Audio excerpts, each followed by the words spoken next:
అయితే ఇక్కడ ఏం చూశాడంటే అబ్రహాం గారు యెహోవాను చూశాడంట. చూసిన తర్వాత ఏం చేశాడంటే పరుగెత్తి కలుసుకున్నాడంట. పరుగెత్తి కలుసుకొని వారేం చేస్తున్నాడంటే అక్కడికెళ్ళి పరుగెత్తుకొని కలిసి సాగిలపడ్డాడంట. ఇక్కడ ఒకటి మొదటిగా ఏం చేస్తున్నాడంటే ఆసక్తిపరుడు.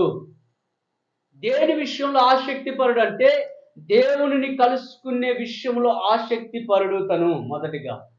రెండోది దేవునికి ప్రార్థించే విషయంలో ఆయన్ని గౌరవించే విషయంలోనే ఆయన ఏం చేస్తున్నాడంటే ఆసక్తి కలిగిన వ్యక్తి.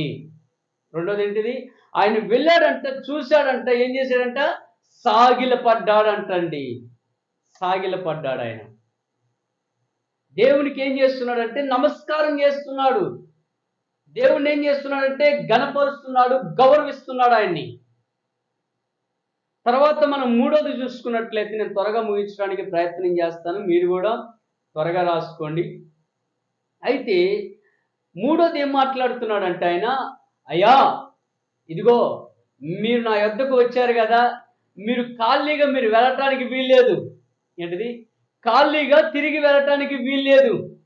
మీరు ఎందుకు వచ్చారో, ఏ విషయంలో వచ్చారో నాకు తెలుసు. నీ దాసుని దగ్గరికి మీరు ఇదిగో ఈ విషయంలో వచ్చారు. ఏ విషయంలో?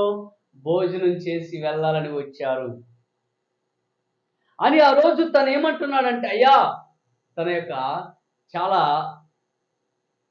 నమ్రతగా మాట్లాడుతున్నాడు. ఆయన దగ్గరకు వచ్చినప్పుడు వివేకంగా మాట్లాడుతున్నాడు ఈ యొక్క అబ్రహాము. దేవుని దగ్గరకి మనం వెళ్ళినప్పుడు చాలా జాగ్రత్తగా మాట్లాడాలి. వేడుకునే విషయంలో కూడా బహు జాగ్రత్తగా వేడుకోవాలి.